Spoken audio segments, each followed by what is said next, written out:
Imagine if you could visualize your user journey in a simple and clear and understandable way for everyone on your team. Welcome to the world of storyboards.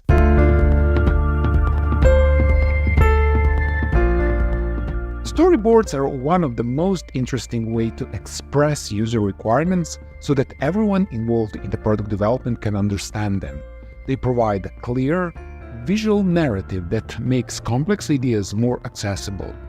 Product developers love storyboards because they provide a clear visual map of the steps users take, making it easier to plan and design the user experience or workflow. They help teams visualize the process, understand user interactions, and identify potential issues or improvements.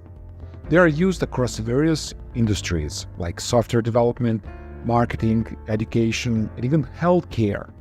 They help teams visualize workflows, design user experience, and streamline process. So whether you are in a traditional office or working remotely, storyboards bridge the gap between concepts and execution.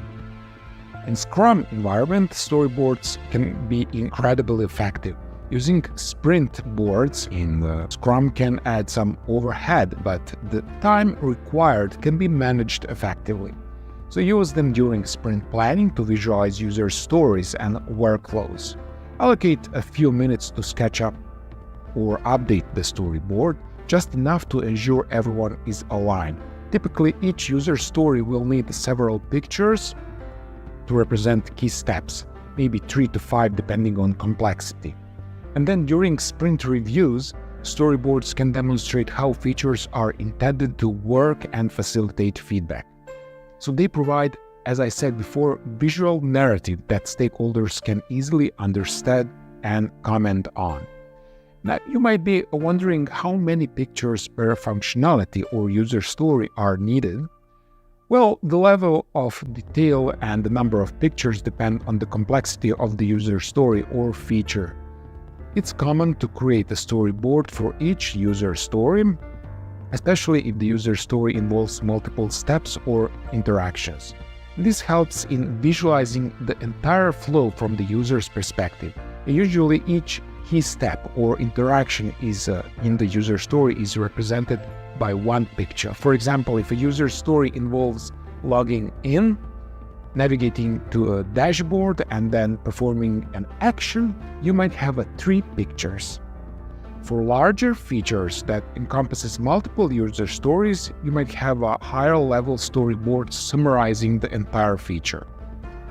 Individual tasks might not need their own storyboards unless they represent distinct, visible actions. Throughout the sprint, update the storyboards can be part of your daily stand-up or handled as needed when significant changes occur. This ensures that everyone remains on the same page literally. And there are many tools you can use like Miro and Mural. They offer dynamic digital whiteboards where teams can collaborate in real time no matter where they are. These tools are perfect for visualizing workflows and capturing ideas during brainstorming sessions. For more detailed and polished storyboards, try Figma or Adobe XD. These tools help you create high-fidelity mockups that can be easily shared and reviewed. And need something straightforward and familiar? PowerPoint and Keynote let you create and organize storyboard slides easily, perfect for presentations and quick iterations. Ready to transform your product development process? Learn more about gathering and expressing user requirements. Click the link below to get started. Thank you for watching.